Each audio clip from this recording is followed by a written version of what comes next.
এখন আমরা যদি বিশ্বাস করি যে আল্লাহর পক্ষ থেকে কোরআন নাজিল হয়েছে, তাহলে এটা তো মেনে নিতেই হবে যে কোরআনে যা আছে সব সত্য, তাই তো? আল্লাহ পাক কি মিথ্যা বলতে পারেন? নাউযুবিল্লাহ। এখন কোরআন এবং হাদিসের অনেক বিষয় আমরা প্রমাণ করতে সক্ষম হই আমাদের ক্ষুদ্র জ্ঞানে। আবার এমন অনেক বিষয় আছে যেগুলো আমরা আমাদের ক্ষুদ্র জ্ঞানে প্রমাণ করতে পারি না। যেমন ফেরেশতার অস্তিত্ব কি আমরা প্রমাণ করতে পেরেছি? আপনি কি ল্যাবে প্রমাণ করতে পারবেন? জিন জাতির অস্তিত্ব আমরা কি চোখে দেখে প্রমাণ করতে পারবো? কবরে আযাব দেওয়া হয়, আপনি কি এটা দেখে প্রমাণ করতে পারবেন? রূহ বা আত্মা বলে কিছু আছে আমাদের দেহের মধ্যে, এটা কি আপনি প্রমাণ করতে পেরেছেন? অনেক সময় মুমিন ব্যক্তি স্বপ্ন দেখে এবং স্বপ্নগুলো সত্য হয়, হয় কি না? এবং হাদিসে এসেছে শেষ জামানায় মুমিন ব্যক্তির স্বপ্ন কিন্তু সত্য হবে বেশি বেশি। তো এখন এই যে এমন কিছু বিষয় যেগুলো আমরা বাহ্যিক জ্ঞান দিয়ে প্রমাণ করতে পারছি না, কিন্তু আল্লাহ রাব্বুল আলামিন বলেছেন এগুলো সত্য, আমরা চোখ বন্ধ করে বিশ্বাস করি কি না? বিশ্বাস করেন কি না? জান্নাত দেখেছেন? জাহান্নাম দেখেছেন? না দেখে বিশ্বাস করি কি না? ইমানের কয়টা পিলার বলেন তো দেখে ভাই? কয়টা? ছয়টা। কয়টা? আল্লাহ বিশ্বাস, ফেরেশতাগণে বিশ্বাস, নবী রসুলগণে বিশ্বাস, আসমানি কিতাব সমূহে বিশ্বাস, পরকালের জীবনে বিশ্বাস, তাকদীর বা ভাগ্যের ভালো মন্দে বিশ্বাস। এই ছয়টার মধ্যে শুধু কোরআন এবং মুহাম্মদ সাল্লাল্লাহু আলাইহি ওয়াসাল্লামকে বাদ দিয়ে আপনি কোনোটাই দেখেন না। দেখেছেন? আল্লাহকে দেখেছেন? ফেরেশতা মণ্ডলী, আগের আসমানি কিতাবগুলো, মুহাম্মদ সাল্লাল্লাহু আলাইহি ওয়াসাল্লামকে সাহাবীরা দেখেছেন, আপনি কি দেখেছেন? আগের নবী রাসূলদেরকে দেখেছেন? পরকালের জীবন দেখেছেন? তাকদীর বা ভাগ্যের ভালো মন্দ দেখেছেন? এই যে না দেখে যে আমরা বিশ্বাস করছি, এটার নাম হচ্ছে গায়েবে বিশ্বাস। কিসে বিশ্বাস? এটাই আল্লাহ পাক বলছেন আলিফ লাম মিম যালিকাল কিতাব লা রাইবা ফিহ। আলিফ লাম মিম এটা এমন একটা কিতাব যেই কিতাব নিয়ে কোনো সন্দেহ সংশয় নাই। হুদাল লিল মুত্তাকিন, এই কিতাব মুত্তাকিদেরকে পথ দেখাবে। কারা মুত্তাকি? আল্লাযীনা ইউমিনুনা বিল গায়বি, যারা এই অদৃশ্যে বিশ্বাস করে। বলেন সুবহান। আল্লাহ পাকের আদেশ পালন করার নিমিত্তে, তার ইবাদত করার নিমিত্তে আমরা আল্লাহ পাকের এই আদেশগুলোকে না দেখেই বিশ্বাস করি। এখন কিছু মানুষ বলতে পারে তাহলে এগুলোর বৈজ্ঞানিক ব্যাখ্যা কি? উত্তর হচ্ছে এই যে কোরআন এবং হাদিসের সব কিছুকে বৈজ্ঞানিক ব্যাখ্যার মানদণ্ডে উত্তীর্ণ হয়ে আসতে হবে জরুরি না এটা। কারণ বিজ্ঞানের অনুসিদ্ধান্তগুলো সময়ে সময়ে বদলে যায়। আল্লাহ রাব্বুল আলামিনের বিধান কখনো বদলাবে না ইনশাআল্লাহ। কথা কি বুঝতে পারছেন? আর আল্লাহ রাব্বুল আলামিন আমাদেরকে অসীম জ্ঞান দিয়ে সৃষ্টি করেন নাই, ক্ষুদ্র জ্ঞান দিয়ে সৃষ্টি করেছে। আমরা আমাদের ক্ষুদ্র জ্ঞানে এতটুকু প্রমাণ করতে পারবো না। ভালো করে বোঝেন, আমরা আমাদের ক্ষুদ্র জ্ঞানে এতটুকু প্রমাণ করতে পারবো না যে আগামীকাল আপনার সাথে কি ঘটবে। বলতে পারবেন? কেউ পারবে? তো যে মানুষ তার সাথে আগামীকাল কি ঘটবে সেটাই বলতে পারছে না, সেই মানুষ কি আল্লাহ রাব্বুল আলামিনের এই মহাবিশ্বের অসীম জ্ঞানের অতল তলে ডুব দিতে পারবে? আমি বলছিলাম ইমানের 6 পিলার কি আপনি চোখে দেখেছেন? তারপরে বিশ্বাস করি কিনা ভাই? আচ্ছা, এখন আমরা এই জায়গায় ছিলাম যে আল্লাহ পাকের জ্ঞানটা অসীম। আল্লাহ পাকের জ্ঞান কি ভাই? আমি অসীমের একটা উদাহরণ দিয়ে বোঝাচ্ছি। মনে করেন এখানে আমরা যারা উপস্থিত আছি আমরা সবাই জান্নাতে চলে গেলাম, মনে করেন, আল্লাহ কবুল করুন। জান্নাতে যাওয়ার পরে কি সময় শেষ হয়ে যাবে না সময় আরো চলতে থাকবে? আচ্ছা, জান্নাতে যাওয়ার পরে 1 কোটি 2 কোটি 5 কোটি 10 কোটি 100 কোটি বছর পর এই জান্নাতীরা কি করবে, কি খাবে, কোথায় ঘুরবে, কোথায় ফিরবে, আল্লাহ রাব্বুল আলামিন এখনই সেটা জানেন। আলহামদুলিল্লাহ, বলেন আল্লাহু আকবার। আল্লাহকে চিনি একটু, আল্লাহ পাক এখনই সেটা জানেন, এই মুহূর্তে জানেন। যদি এখানে কোনো ভাই থাকেন, ফর এক্সাম্পল অমুক ভাইয়ের নাম আব্দুল্লাহ, এই ভাই মনে করেন জান্নাতে যাবেন ইনশাআল্লাহ, কথার কথা বলছি, কথার কথা। এখন তিনি জান্নাতে যাওয়ার 100 কোটি বছর পরে কোন হুরের সাথে কোথায় ঘুরে বেড়াবেন আল্লাহ পাক এখনই তা জানেন। আল্লাহ পাককে চিনতে শিখুন। আবার আমাদের মধ্যে আল্লাহ না করুক কেউ যদি জাহান্নামে যায়, সে ব্যক্তি জাহান্নামে যাওয়ার কোটি কোটি বছর পর কি আযাব ভোগ করবে আল্লাহ পাক এখনই এই মুহূর্তে সেটা জানেন। আলহামদুলিল্লাহ। এবং আগেও জানতেন। আল্লাহ পাকের কোনো শুরু নাই, আল্লাহ পাকের কোনো শেষ নাই। আল্লাহ পাকের কোনো শুরু নাই, আল্লাহ পাকের কোনো শেষ নাই। এমন নয় যে আল্লাহ পাক আমাদেরকে সৃষ্টি করে সৃষ্টিকর্তা হয়েছেন, রিজিক দাতা হয়েছেন, পালনকর্তা হয়েছেন, এমন নয়। সৃষ্টি করার আগে থেকেই আল্লাহ পাক সৃষ্টিকর্তা, পালনকর্তা, রিজিক দাতা সবকিছুই ছিলেন। বলেন আল্লাহু আকবার। আল্লাহ পাক একজন, তার কোনো শরীক নাই। আল্লাহ রাব্বুল আলামিনের জ্ঞান অসীম। এটার উদাহরণ হাদিসে দেয়া হয়েছে এভাবে যে মূসা এবং খিদির আলাইহিস সালাম নৌকায় সফর করছেন, একটা পাখি এসে নদী থেকে এক ফোঁটা পানি খেয়ে চলে গেল। তখন খিদির আলাইহিস সালাম বলছেন, হে মূসা, এই পাখিটা নদী থেকে যতটুকু পানি পান করতে পেরেছে, এই পানিটুকু হচ্ছে পুরো পৃথিবীর সমস্ত মাখলুকের জ্ঞান। আর এই পুরো নদীতে যত পানি আছে, এই সাগরে যত পানি আছে, এগুলো হলো আল্লাহ রাব্বুল আলামিনের জ্ঞান। আমি কি বুঝাতে পারছি ভাই? এখন সেই আল্লাহ রাব্বুল আলামিন যখন কোনো বিষয়কে সত্য বলবেন, সেটা সত্য কিনা? আল্লাহ পাক এখন বলছেন, আমি জিন আর মানব জাতিকে শুধু আমার ইবাদত করার জন্য সৃষ্টি করেছি। তার মানে জিন সত্য কিনা? আচ্ছা, একটু বলে দেই, মানুষের মধ্যে যেমন ভালো মন্দ আছে, জিন জাতির মধ্যেও কি আছে? ভালো মন্দ আছে। দুষ্ট জিন মানুষের ক্ষতি করার চেষ্টা করে। কি করে ভাই? এবং দিন দিন কিন্তু এর প্রভাবটা বাড়ছে। তো এখান থেকে বাঁচার জন্য কিছু প্রোটেকশন আগে বলে দেই, তারপর সামনে যাই। প্রত্যেক দিন সকালে এবং সন্ধ্যায় 3 বার করে সূরা ইখলাস পড়বেন। কুল হুয়াল্লাহু আহাদ, আল্লাহুস সামাদ, লাম ইয়ালিদ ওয়া লাম ইউলাদ ওয়া লাম ইয়াকুল লাহু কুফুয়ান আহাদ। সকালে সন্ধ্যায় কয়বার? 3 বার। আর 3 বার পড়বেন সূরা ফালাক, কুল আউযু বিরাব্বিল ফালাক, এই সূরা। আর 3 বার পড়বেন সূরা নাস, কুল আউযু বিরাব্বিন নাস। এটা প্রত্যেক ফরজ নামাজের পর একবার করে পড়বেন আয়াতুল কুরসি। আয়াতুল কুরসি কোন সূরা আছে? কত নম্বর আয়াত? মাশাআল্লাহ, 255। আল্লাহু লা ইলাহা ইল্লা হুয়াল হাইয়ুল কাইয়্যুম, এখান থেকে শেষ পর্যন্ত। আর কি করবেন? রাতের বেলা ঘুমানোর সময় পড়বেন সূরাতুল বাকারা, এর শেষের 2টা বা 3টা আয়াত। লিল্লাহি মা ফিস সামাওয়াতি ওয়া মা ফিল আরদ, এখান থেকে ফানসুরনা আলাল কওমিল কাফিরিন পর্যন্ত। নবী সাল্লাল্লাহু আলাইহি ওয়াসাল্লাম বলেছেন, রাতের বেলা কেউ যদি সূরা বাকারার শেষের এই 2টা 3টা আয়াত পড়ে ঘুমায়, সারা রাত আপনি যদি ইবাদতে থাকতেন যে নেকি পেতেন, এটা পড়ে ঘুমানোর ফলে সেই নেকি পাবেন ইনশাআল্লাহ। এখন বলেন দেখি, কতজনের সূরা বাকারার শেষের 3টা আয়াত মুখস্থ আছে? মাশাআল্লাহ। তো এখন বলেন আমাকে, আল কোরআনের আলো ঘরে ঘরে কি জ্বলবে?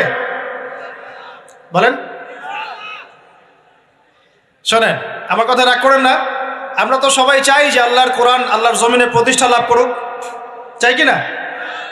তাহলে সবার আগে নিজের মধ্যে কোরআন কায়েম করতে হবে। কোথায়? আগে নিজের উপর কোরআন কায়েম করুন, নিজের উপর সুন্নাহ কায়েম করুন, নিজের উপর দিন কায়েম করুন। ইনশাল্লাহ দিন ঘরে ঘরে পৌঁছে যাবে ইনশাল্লাহ। প্রত্যেক ঘরের মানুষ এই নিয়াত করতে পারি কি ইনশাআল্লাহ যে আমরা সবাই কোরআন পড়া শিখবো ইনশাআল্লাহ? কোরআনের বাছাই করা কিছু আয়াত অন্তত মুখস্থ করবো ইনশাআল্লাহ। পুরা কোরআন তোমাদেরকে মুখস্থ করতে বলছি না, হয়তো অনেকে পারবে না, যারা পেরেছে তারা সৌভাগ্যবান, আলহামদুলিল্লাহ। কমপক্ষে সূরা বাকারার শেষের 3টা আয়াত পারবো না ভাই? আয়াতুল কুরসি পারবো না? সূরা ফালাক, সূরা নাস, সূরা ইখলাস, সূরা কাফিরুন, সূরা হাশরের শেষের 3টা আয়াত, সূরা কাহাফ এর প্রথম 10 শেষ 10 আয়াত, সূরা কাহাফ প্রথম 10 শেষ 10 আয়াত, সূরা সাফফাত এর প্রথম 10 আয়াত, সূরা আর রহমান, সূরা ইয়াসিন, সূরা মুলক। এই যে কমন জিনিসগুলো, এগুলো মুখস্থ করতে পারবো না ভাই ইনশাআল্লাহ? আল্লাহ পাক সবাইকে তৌফিক দান করুন, বলি আমিন। আর এখন যারা বিয়ে শাদী করেন নাই, নিয়াত করেন যে আপনাদের ঘরে যে সন্তান আসবে, আচ্ছা সন্তানের আগে বউয়ে আসে নাকি? আচ্ছা, যারা বিয়ে শাদী করেন নাই নিয়াত করেন, দিনদার, মুত্তাকি, পরহেজগার, কোরআনওয়ালা মেয়ে ছাড়া বিয়ে করার দরকার নেই। বাস বাস বাস বাস বাস। শোনেন, এর মানে এই নয় যে খালি মাদ্রাসার মেয়েদেরকে বিয়ে করবেন, বরং এমন অনেক দিনী বোন আছেন আমাদের স্কুল কলেজ ইউনিভার্সিটিতে পড়েন, তারা অনেক বেশি দিন চর্চা করেন মাশাআল্লাহ। আমি বলেছি কোরআনওয়ালা, দিনদার, পর্দাশীল নারী বিয়ে করবেন। এবং দ্বিতীয় নিয়াত করেন, যে সন্তানই হবে কমপক্ষে একটা সন্তানকে হাফেজে কোরআন বানাবেন ইনশাআল্লাহ, একটা সন্তানকে আলেম বানাবেন ইনশাআল্লাহ। আপনার মেয়ে হলে সেই মেয়েকে আয়েশা রাদিয়াল্লাহু আনহার মতো বানান ইনশাআল্লাহ। আপনার ছেলে হলে আপনার ছেলেকে আবু বকর, ওমর, ওসমান, আলী রাদিয়াল্লাহু আনহুম আজমাইন তাদের আদর্শে করে তোলেন ইনশাআল্লাহ। পারা যাবে না ভাই? যখন ঘরে ঘরে কোরআনওয়ালা মানুষ তৈরি হবে না, আল্লাহর জমিনে আল্লাহর দিন এমনি প্রতিষ্ঠা হয়ে যাবে ইনশাআল্লাহ। বাতিল কোন দিক পালিয়ে যাবে ঠিক নাই? সব কিছু শেষ আছে না বলেন তো? সব কিছু শেষ আছে। নমরুদ আছে না নাই? দুনিয়াতে আছে। মানুষ তার নামও স্মরণ করে। যখন সে দুনিয়া ছিল মনে হচ্ছিল দুনিয়াটাই তার, তখন মনে হচ্ছিল কি দুনিয়াটাই নমরুদের। ফেরাউন দুনিয়া আছে না নাই? আছে। তার নামও কি মানুষ স্মরণ করে? যখন ফেরাউনের রাজত্ব ছিল, যুগ ছিল, তখন মনে হতো যে পুরো দুনিয়াটাইও। কথা বুঝতে পারছেন না? এরকম প্রত্যেক যুগে যুগে। আজ জাতির নাম শুনেছেন? আজ জাতি এই তাল গাছের সমান লম্বা চওড়া ছিল এক একজন। বিশ্বাস করছেন না? তাল গাছের সমান লম্বা চওড়া ছিল এবং পাহাড় কেটে কেটে তারা বাড়িঘর নির্মাণ করত।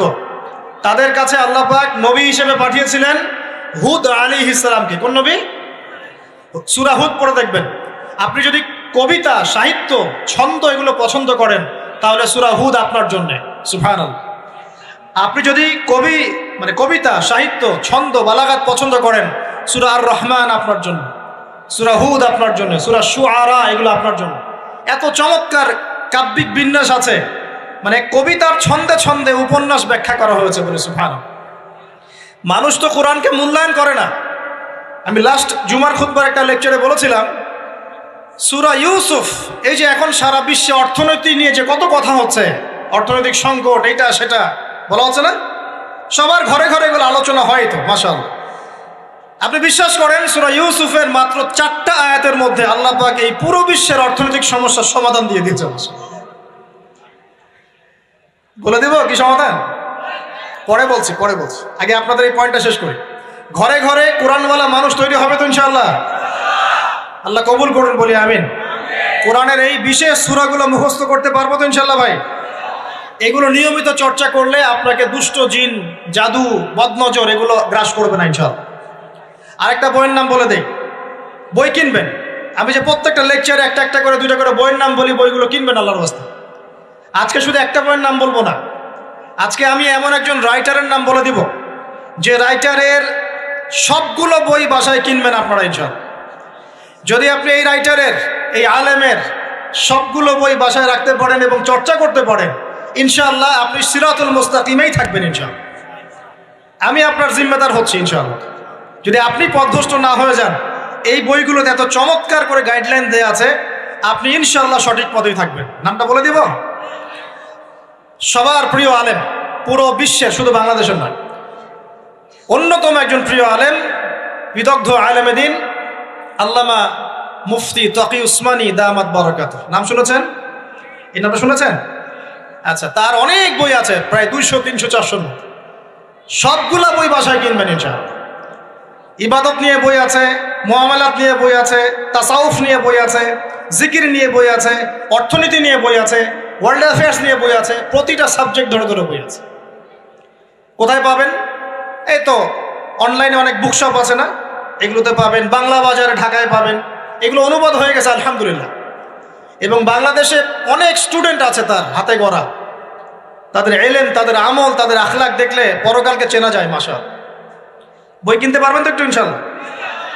আরে ভাই, ইউনিভার্সিটির ক্যান্টিনে বসলেই তো 100 টাকা শেষ হয় আপনার। আর ক্যান্টিনে যদি বোরখাওয়ালা কাউকে নিয়ে বসেন তাহলে তো শেষ। এখন সহি প্রেম করে মানুষ।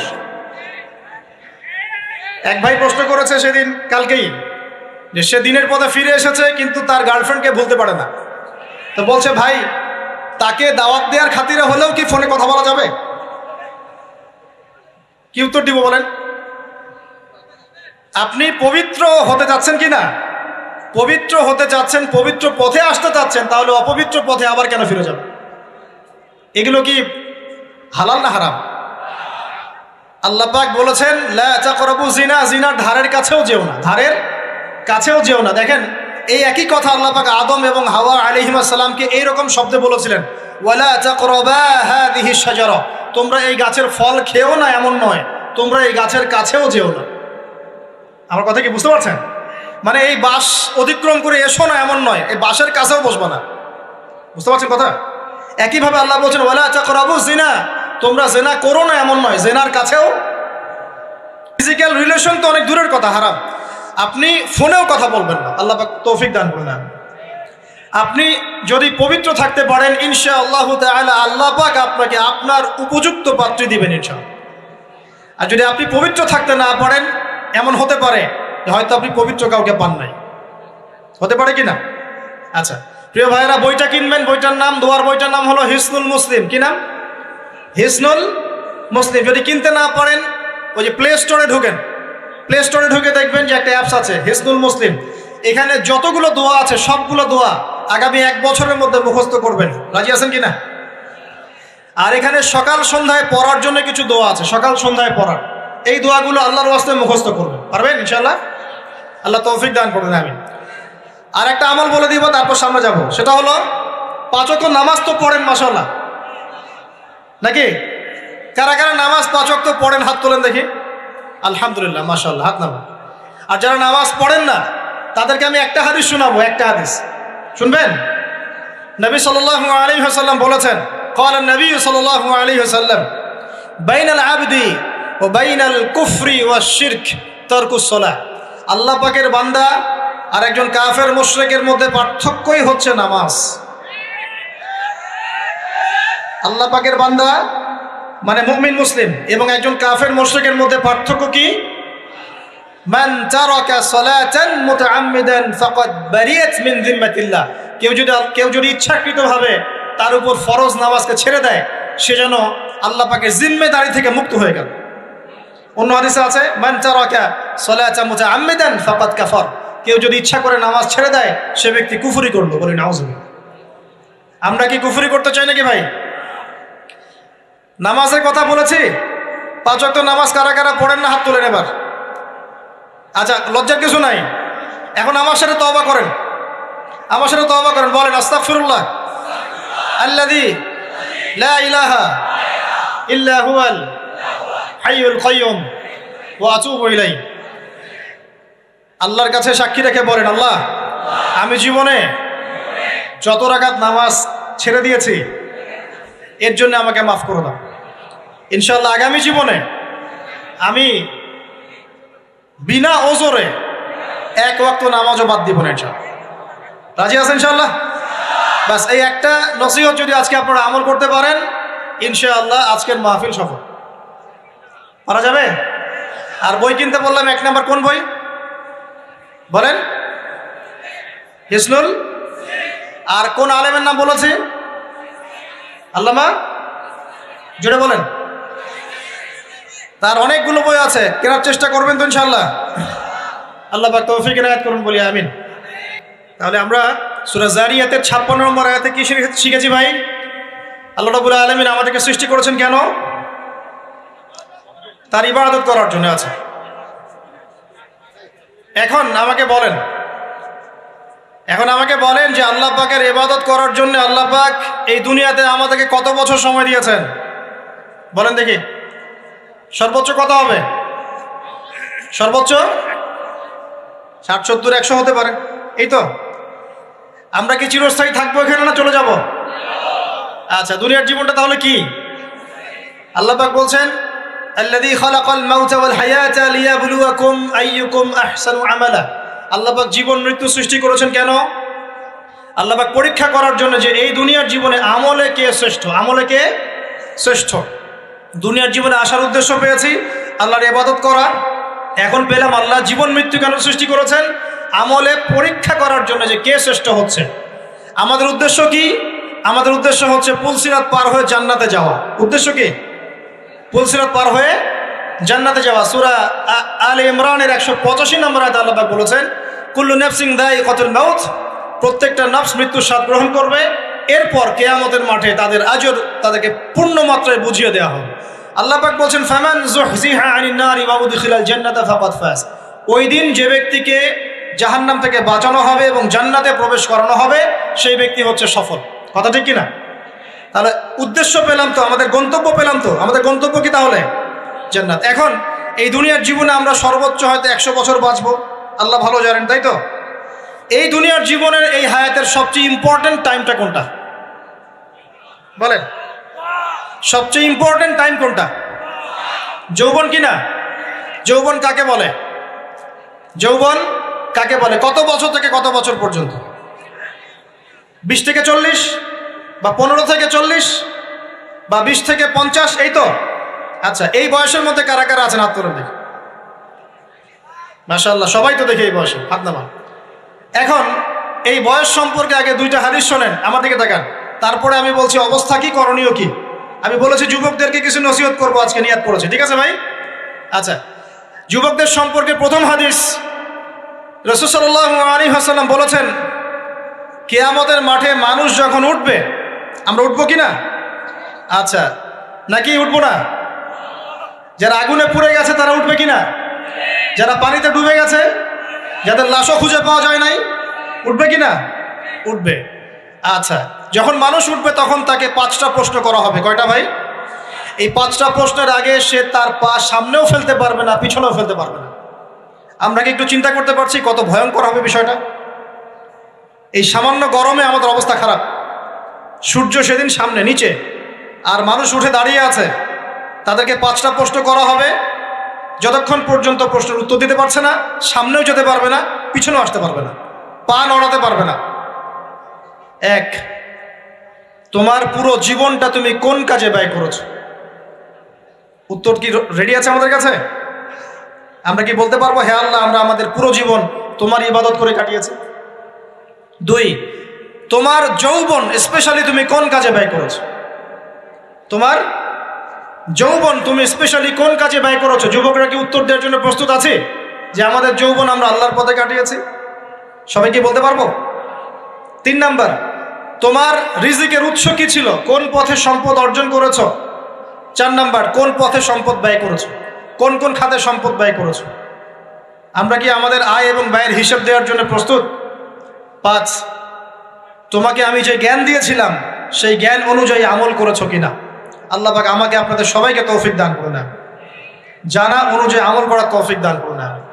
এই 5টা প্রশ্নের মধ্যে যৌবনকাল ইম্পর্টেন্ট কিনা ভাই? গুরুত্বপূর্ণ কিনা? মাথায় রাখি। সামনে একটা হাদিস শুনুন, রাসূল সাল্লাল্লাহু আলাইহি ওয়াসাল্লাম বলছেন, কে এই কিয়ামতের মাঠেই 7 শ্রেণীর মানুষকে আল্লাহ পাক বিশেষ মেহমানদারির ব্যবস্থা করবেন, আরশের ছায়ায় ছায়া দিবেন ইনশাআল্লাহ। কোথায় ছায়া দিবেন? ওই দিন এই ছায়া ছাড়া অন্য কোনো ছায়া থাকবে না। নবী সাল্লাল্লাহু আলাইহি ওয়াসাল্লাম বলছেন, তার মধ্যে প্রথম শ্রেণী হচ্ছে ইমামুন আদিল, ন্যায়পরায়ণ শাসক। ন্যায়পরায়ণ, আচ্ছা, ন্যায়পরায়ণ শাসকের একটা এক্সাম্পল দেই। মক্কার জাহেলি যুগে সাহাবীরা ঈমান নিয়ে এসেছেন, বাস তাদের উপর নির্মম নির্যাতন শুরু হয়ে গেছে, আবু জেহেল, আবু লাহাব, উতবা, শাইবা। তখন সাহাবীরা আল্লাহ রাসূলের কাছে এসে বলছেন, ইয়া রাসূলুল্লাহ, আপনি একটু বদদোয়া করেন, তাদের উপর বদদোয়া করেন, আমরা তো আর পারছি না। নবী সাল্লাল্লাহু আলাইহি ওয়াসাল্লাম বললেন, তোমরা মক্কা থেকে হিজরত করে হাবাসায় চলে যাও। কোথায়?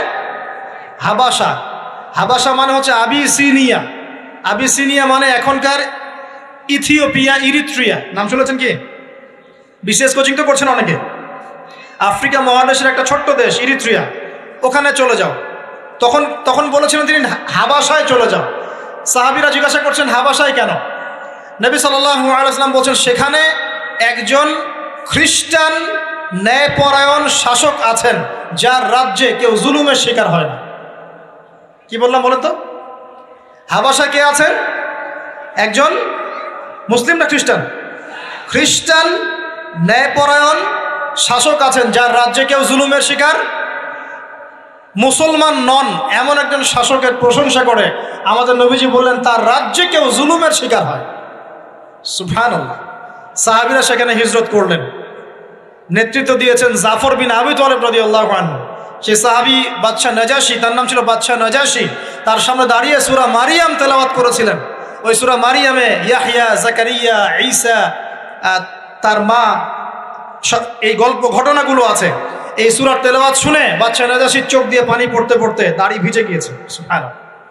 শেষে তিনি ঈমান নিয়ে আসেন, মুসলমান হন, আলহামদুলিল্লাহ। আমাদের নবীজি তার জানাজার নামাজ পড়েছিলেন, আমাদের নবীজি তার গায়েবানা জানাজার নামাজও পড়েছেন, বলে সুবহানাল্লাহ। এখানে একটা পয়েন্ট খালি বলতে চাই, একজন অমুসলিম শাসক সম্পর্কে আমাদের নবীজি মন্তব্য করেছিলেন তার রাজ্যে কেউ জুলুমের শিকার হয় না। আর আজকের দিনে সারা বিশ্বের কোনো কোনো ক্ষেত্রে মুসলিম শাসকদের ব্যাপারেও এই কথা বলা যায় না যে তার রাজ্যে কেউ জুলুমের শিকার হয়। আল্লাহ পাক বলছেন আরশের ছায়া আমি ছায়া দিব 7 শ্রেণীর মানুষকে। কয় শ্রেণী? তার মধ্যে প্রথম শ্রেণী হচ্ছে ইমামুন আদিল, ন্যায়পরায়ণ শাসক। আল্লাহ পাক আমাদের সমস্ত শাসকদেরকে ন্যায়পরায়ণ হওয়ার তৌফিক দান করুন। 2 নাম্বার, সেই যুবককে আমি সেখানে আশ্রয় দিব যেই যুবক তার যৌবনকালটা আল্লাহর পথে কাটিয়ে দিয়েছে। এবার কি হাদিসটা আপনি পেয়েছেন? এর আগের হাদিস কি শুনলেন? পা নড়াতে পারবেন না যতক্ষণ পর্যন্ত এই প্রশ্নের উত্তর না দিচ্ছেন যৌবনকাল কোন পথে ব্যয় করেছেন। এখন যদি আল্লাহর পথে ব্যয় করেন তাহলে আরশের ছায়া ছায়া পাচ্ছেন, আলহামদুলিল্লাহ। বাকিগুলো কারা কারা একটু বলে দেই। 3 নাম্বার হচ্ছে সেই ব্যক্তি যে একজন আরেকজনকে মহব্বত করে, এক ব্যক্তি আরেক ব্যক্তিকে মহব্বত করে শুধুমাত্র আল্লাহর সন্তুষ্টির জন্য। কথা কি বুঝতে পারছেন? এই মহব্বত আবার এই ছেলে মেয়ের ফ্রি মিক্সিং না। কথা বুঝতে পারেননি?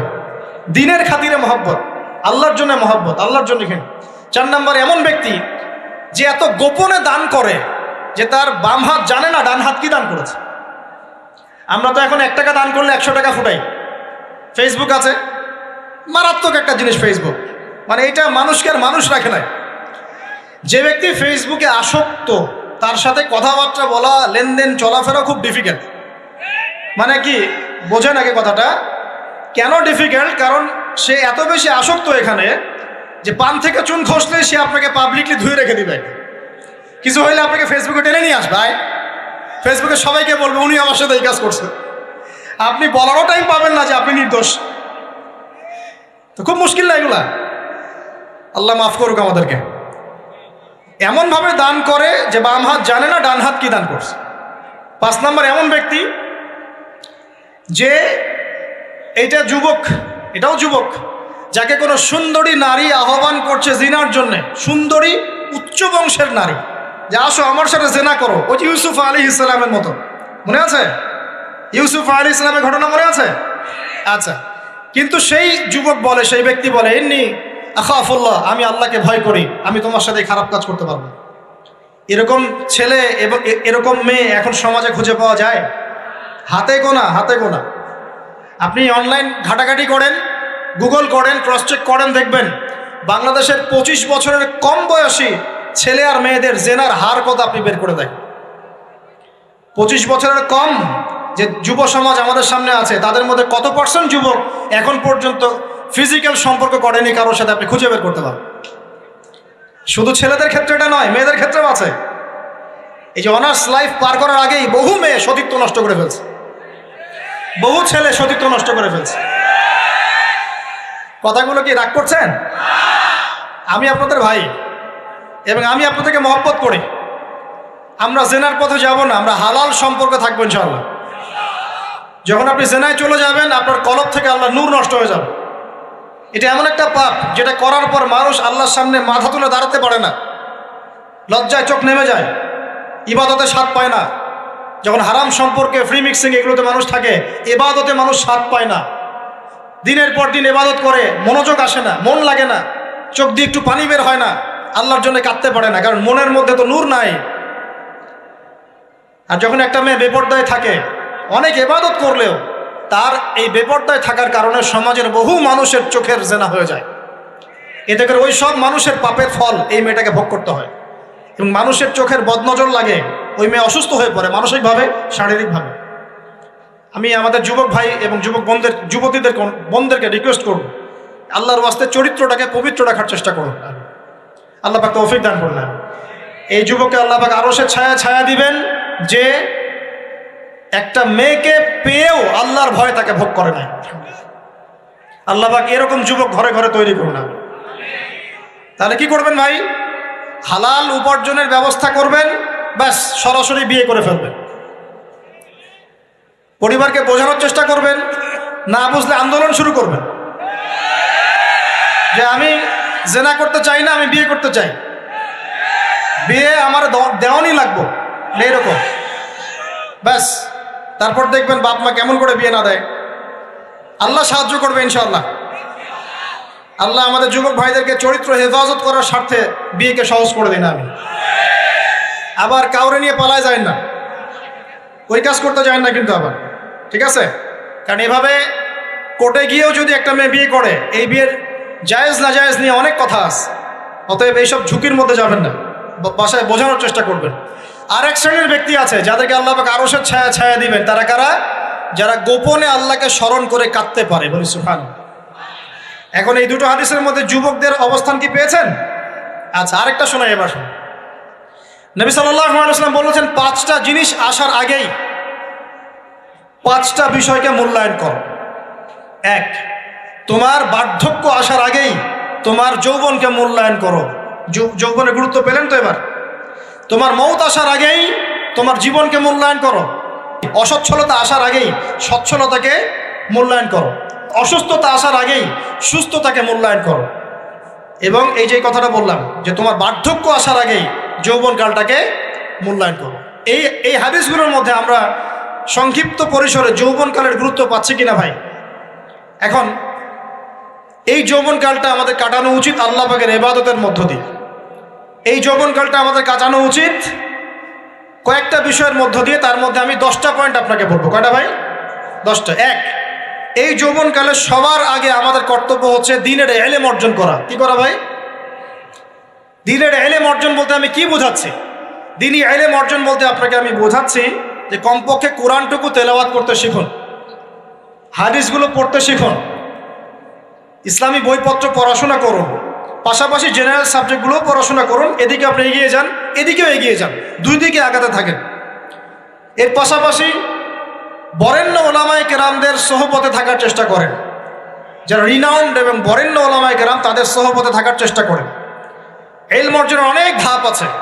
শুরু করেন কোরআন তেলাওয়াত দিয়ে, তারপরে আস্তে আস্তে হাদিসে যান, কোরআনের তাফসিরে যান, ইতিহাস পড়েন, ইসলামের ইতিহাস পড়েন, ইসলামিক অর্থনীতি পড়েন, রাসূলের জীবনী সিরাত পড়ে দেখেন, ইসলামিক ফিখের বইগুলো পড়ে দেখেন। আস্তে আস্তে গ্র্যাজুয়ালি আপনি সামনে যান। এই সিলেবাসটা আপনি কোত্থেকে পাবেন? এই সিলেবাসটা দেখবেন প্রত্যেক জেলায় জেলায় বরেণ্য কওমি ওলামায়ে কেরাম আছেন না, তাদের সাথে পরামর্শ করবেন, আপনাকে সুন্দর সিলেবাস করে দেবে ইনশাআল্লাহ। এইভাবে আপনি পড়াশোনা করবেন এবং ওস্তাদের সাথে থেকে পড়াশোনা করবেন। একা একা সব কিছু করা যায়? একা একা সব কিছু করা যায় না। একটা সিলসিলা লাগে, একটা ওস্তাদের সোহবত লাগে নাকি? একা একা কি কোরআন সুন্নাহ সব বুঝে ফেলতে পারবেন আপনি? তাই মনে হয়? কখনোই না। অতএব বরেণ্য আলেমদের সোহবতও লাগবে, আবার আপনার চেষ্টাও লাগবে। আল্লাহ পাক তৌফিক দান করুন। এই যৌবনকালের প্রথম কাজ কি ভাই? ইলম অর্জন করা। 2 নম্বর, এই যৌবনকালে আমরা যে পরিমাণ ফিজিক্যালি ফিট থাকি, শরীরে শক্তি থাকে, উদ্যম থাকে, আমাদের বয়সটা 40-50 হয়ে গেলে সেটা থাকবে না। থাকবে? অতএব এই যৌবনকালে বেশি বেশি ইবাদত করতে থাকেন। আল্লাহ পাক তৌফিক দান করুন। এই যৌবনকালে 5 ওয়াক্ত নামাজ তো পড়বেনই, এর পাশাপাশি নফল নামাজগুলো পড়ার চেষ্টা করুন। এর পাশাপাশি আপনি চেষ্টা করবেন তাহাজ্জুদের ওয়াক্তে একটু নামাজ পড়ার জন্য, কমপক্ষে 2 রাকাত, কমপক্ষে 2 রাকাত, অ্যাটলিস্ট 2 রাকাত নামাজ তাহাজ্জুদের সময় পড়ার চেষ্টা করি। আল্লাহ আমাকে তৌফিক দিক, আপনাদের সবাইকে তৌফিক দান করুন। ওই সময় আপনি যে দোয়াই করবেন আল্লাহর কাছে কবুল হবে ইনশাআল্লাহ। যে দোয়াই করবেন আল্লাহ কবুল করবেন ইনশাআল্লাহ। যদি আপনার রিজিকটা কি হয়? হালাল হয়। হারাম রিজিক দিয়ে ইবাদত কবুল হয়? হারাম রিজিকের দোয়া কবুল হয়? কবুল হয় না। 3 নাম্বার, এই যৌবনকালে আমরা রাসূলের সুন্নতের উপর বেশি আমল করবো ইনশাআল্লাহ। করা যাবে ইনশাআল্লাহ? তাহলে নিয়াত করতে পারি যে ইনশাআল্লাহ চেহারাগুলো পরিবর্তন হবে। চেহারা পরিবর্তন মানে কি? হ্যাঁ, রাখা যাবে না? এখনো গজায় নাই। প্রত্যেক সপ্তাহে আপনাকে নবীর সুন্নতের উপর এরকম করে কুরবানি এবং জবাই করতে কে বলেছে? নবী সাল্লাল্লাহু আলাইহি ওয়াসাল্লামের সুন্নতকে জবাই করাটা কি ভালো কাজ? হ্যাঁ বলেন তো। আমরা তো এমন অনেক নাপিত ভাইদেরকে চিনি যারা এই ধরনের বক্তব্যগুলো শুনে আলহামদুলিল্লাহ জীবন পরিবর্তন করেছেন। তার দোকানে লিখে দিয়েছেন এখানে চুল কাটা হয়, দাড়ি শেভ করা হয় না। খুশি হন নাই? মুসলিমদের কথা বলছি, অমুসলিমদেরকে নিয়ে আমাদের চিন্তা নাই তো? চিন্তা আছে। একটা কথা মনে রাখবেন, একটু কথাটা মনের কান দিয়ে শোনেন। দাড়ি হচ্ছে একমাত্র ভিজিবল সুন্নত। দাড়ি হচ্ছে একমাত্র ভিজিবল সুন্নত। ভিজিবল মানে কি? যা দেখা যায়। দাড়ি একমাত্র ভিজিবল সুন্নত, দৃশ্যমান সুন্নত, যেটা নিয়ে আপনি আমি কবরে যাবো ইনশাআল্লাহ। আর কোনো সাইন দেখে বোঝার বুদ্ধি নাই এই ব্যক্তি কত বড় মুসলিম, কত বড় সুন্নতের পাবন ছিল। খালি কপালের সেজদার দাগ আর চেহারার দাড়ি বাকি থাকবে। কথা বুঝতে পারছেন ভাই? নিয়াত করা যায় একটু দাড়ি ছেড়ে দিব, নাকি দাড়ি রাখলে চাকরি পাবেন না? দাড়ি রাখলে মেয়ে দিবে না নাকি? তো যে মেয়ে দাড়ি রাখলে বিয়ে করতে চায় না তাকে বিয়ে করারও দরকার নাই। আর দাড়ি রাখলে যে চাকরি আপনাকে ছাড়তে হয় ওই চাকরিও করার দরকার নেই। চাকরির মধ্যে সব রিজিক আপনার মনে হয়? রিজিকের সবচেয়ে বড় অংশ আছে কিসের মধ্যে? বিজনেসের মধ্যে। যারা বিজনেস করে তাদের আন্ডারেই লক্ষ লক্ষ মানুষ চাকরি করে। বাংলাদেশে যে ইকোনমিক সিস্টেম, এই ইকোনমিক সিস্টেমের মূলে কারা জানেন? ব্যবসায়ীরা। কারা? বড় বড় ব্যবসায়ীরা। এমন অনেক ব্যবসায়ী আছেন যাদের একজনের জাকাতের টাকা দিয়ে একটা গ্রামের মানুষকে খাওয়ানো যায়। বিশ্বাস করছেন না? ইকোনমিক তো আমার সাবজেক্ট, আমরা পড়েছি এগুলো, পড়াশোনা করেন দেখেন। বিজনেস, এরপরে আছে ক্রিয়েটিভ কোনো প্রজেক্ট, এমন কোনো প্রজেক্ট যেটা এখন পর্যন্ত কেউ লঞ্চ করে নাই। এখন অনলাইনে অনেকে আয় করেন না, আজকে থেকে 20 বছর আগে মানুষ এটা করেছিল।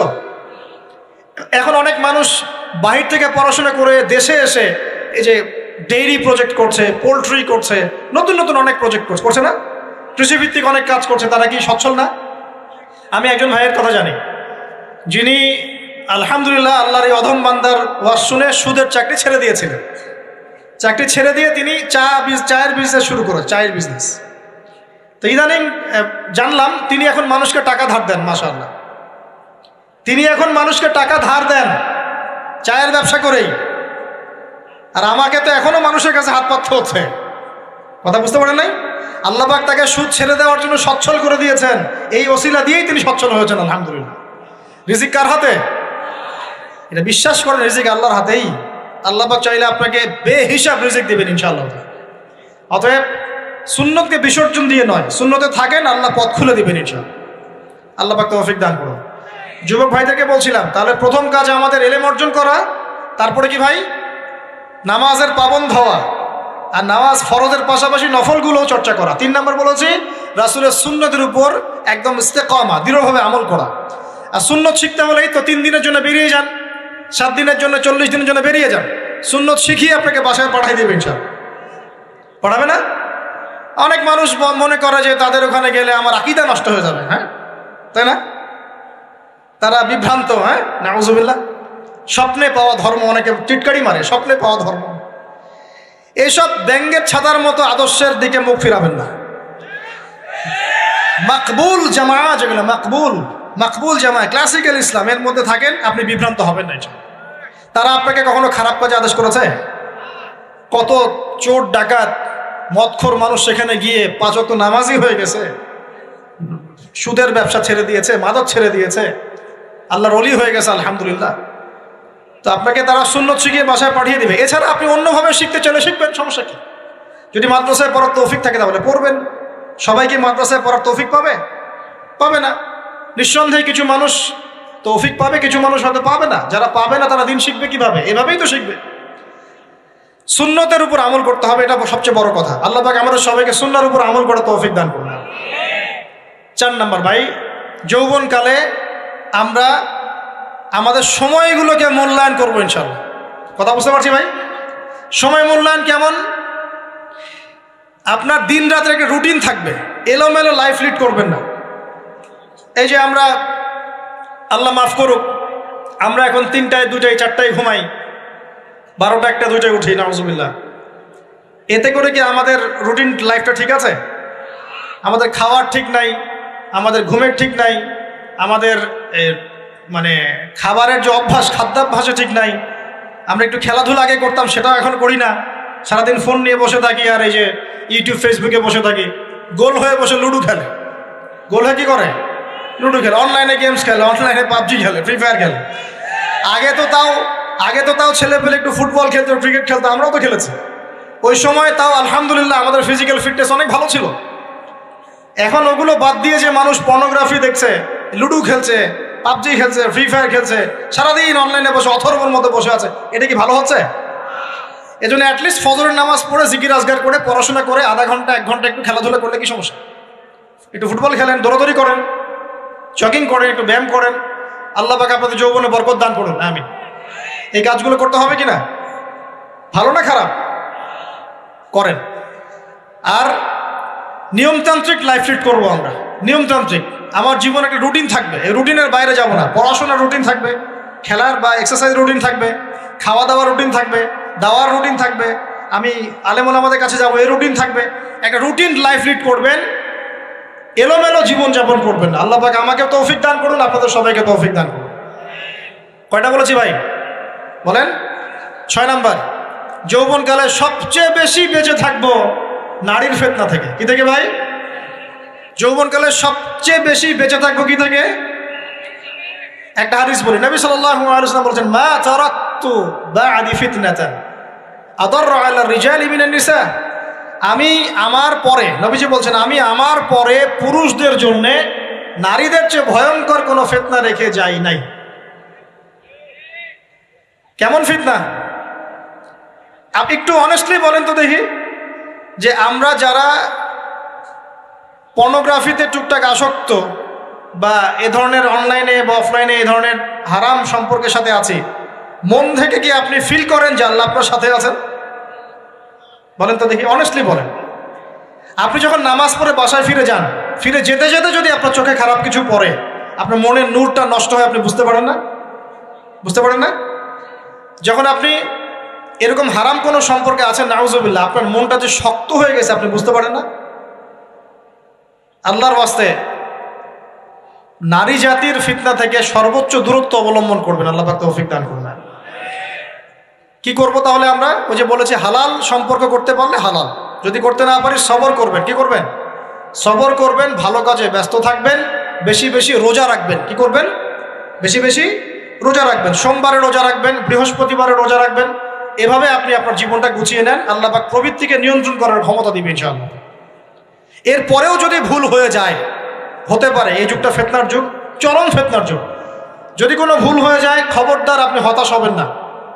ভুল হয়ে গেলে কখনো হতাশ হবেন না। হতাশা শয়তানের পক্ষ থেকে আসে, কখনো হতাশ হবেন না।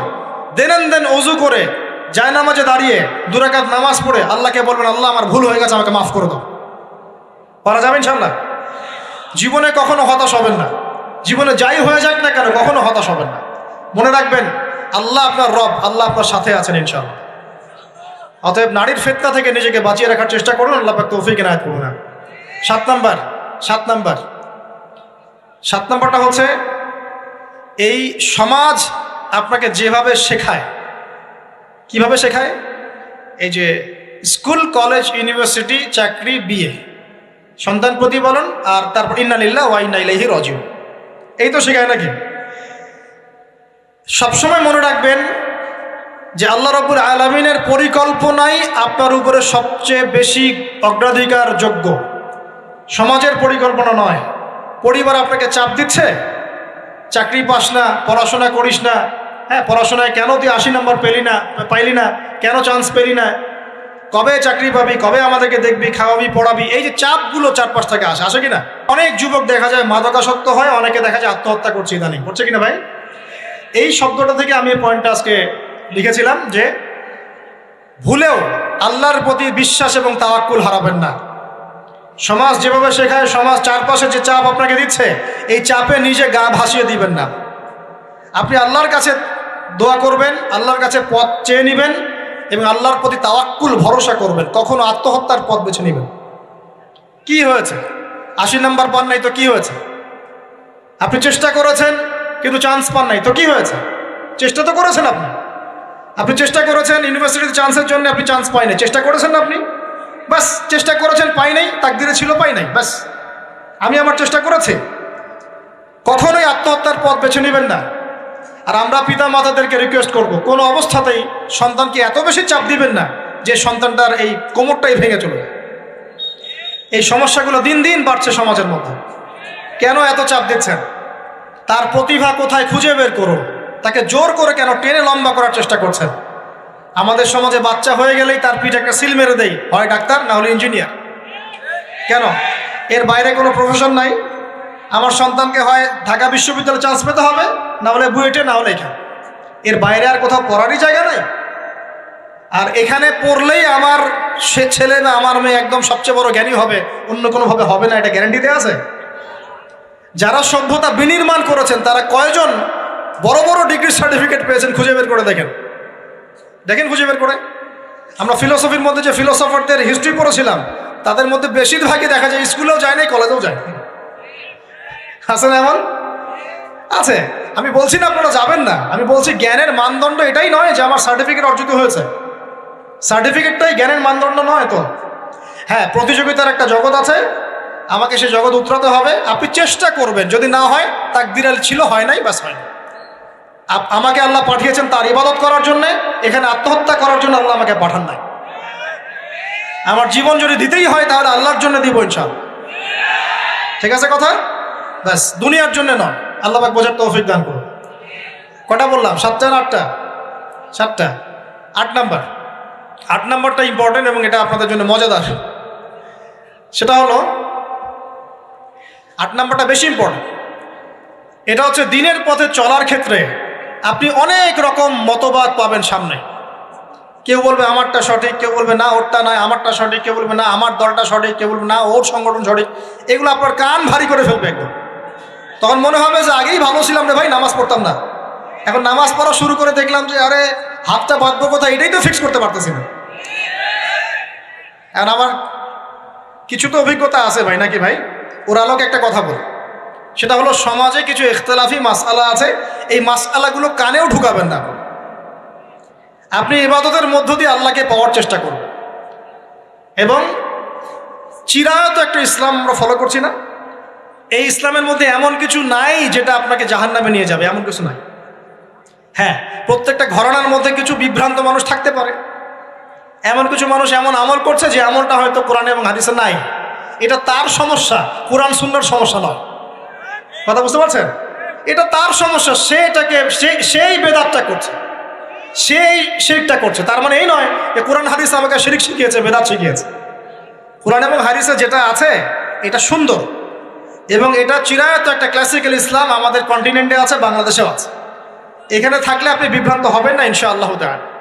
বরেণ্য ওলামায়ে কেরামদের কাছে গিয়ে অন্তত একজন হকপন্থী আলেমের সাথে পরামর্শ করে আপনি আমল করার চেষ্টা করুন।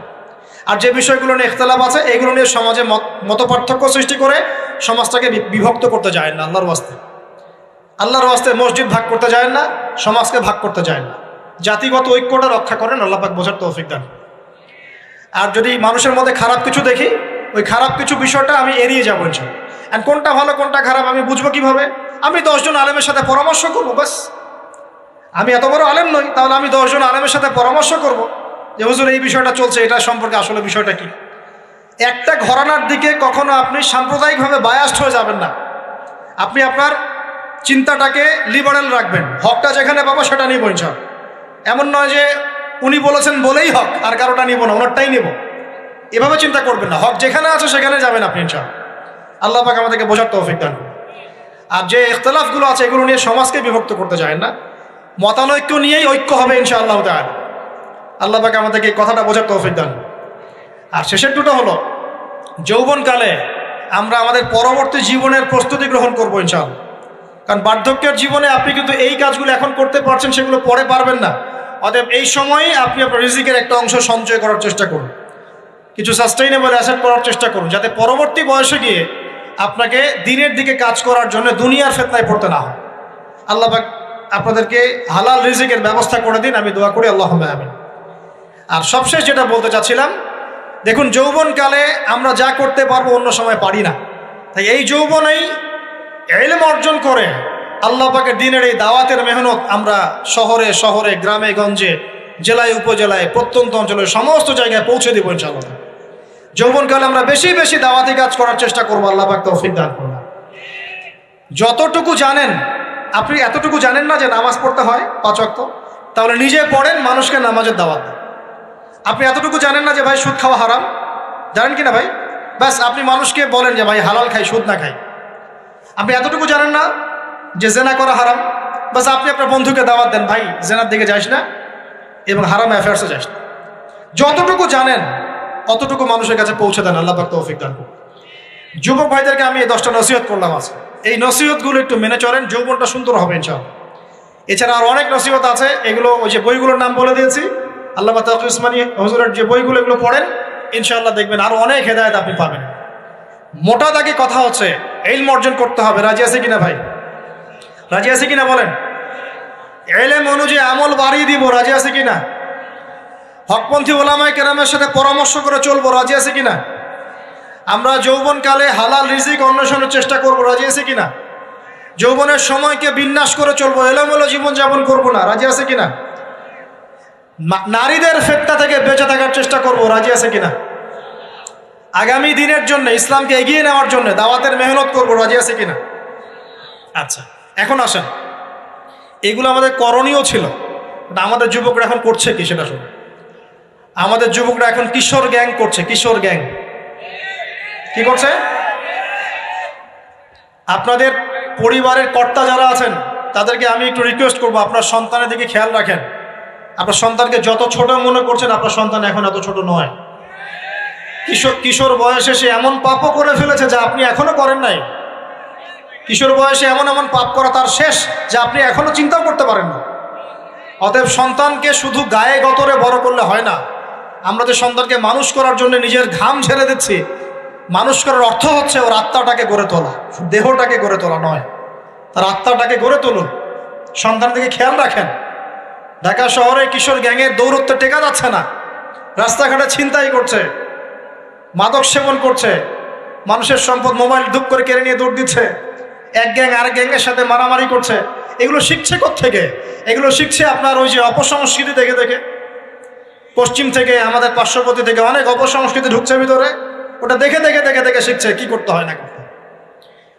দুইটা গ্যাং তৈরি করছে, এবং সিনেমাতে যেমন দেখানো হয় সে নিজেকে ওই রকম করে চিন্তা করা শুরু করেছে। এই কনসেপ্টগুলো মানুষ পাচ্ছে কোথায়? নাটক সিনেমা থেকে পাচ্ছে। একটা দল ক্রিয়েট করেছে, সে সেই দলের নেতা হয়েছে, আরেক দল তাকে মারতে আসছে, সে আবার তাকে মারতে যাচ্ছে। এই যে জিনিসগুলো, এগুলো নাটক সিনেমায় দেখানো হচ্ছে না এখন? যুবকরা শিখছে কোত্থেকে এগুলা? বাংলাদেশের মেয়েদেরকে একসময় শেখানো হয়েছে তুমি সুন্দর না, তুমি কি না, তাদের মনে ঢোকান তুমি সুন্দর না, আরো সুন্দর হতে চাও, আরো সুন্দর হতে চাও, এই ক্রিম মাখো সুন্দর হয়ে যাও। এই একটা কনসেপ্ট ঢুকিয়ে দিছে মাথায়, তুমি সুন্দর না, তোমাকে আরো সুন্দর হতে হবে। আল্লাহ তোমাকে যে সৌন্দর্য দিয়েছেন এটা যথেষ্ট না, অন্যরা আরো অনেক বেশি সুন্দর, তুমি সুন্দর না, এই ক্রিম মাখো সুন্দর হবে। এই করতে করতে করতে ক্রিমের ব্যবসা শুরু হবে। বাণিজ্য, সবকিছুর পিছনে কি থাকে? বাণিজ্য, আর কিচ্ছু না। তারপর শুরু হলো যে পার্লার, অমুক ক্রিম তমুক ক্রিম, অমুক সোনো, এই সেই, বাস মেয়েরা পাগল হয়ে গেল। ব্যাস নতুন নতুন আমরা আমাদের সংস্কৃতি ধারণ করে যে কাপড় চোপড়গুলো পরি, কিছু মানুষ শেখালো এর চেয়ে এই ফ্যাশনটা ভালো, এটা পরো। ব্যাস ঈদে ঈদে নতুন নতুন ফ্যাশন আসা শুরু করলো।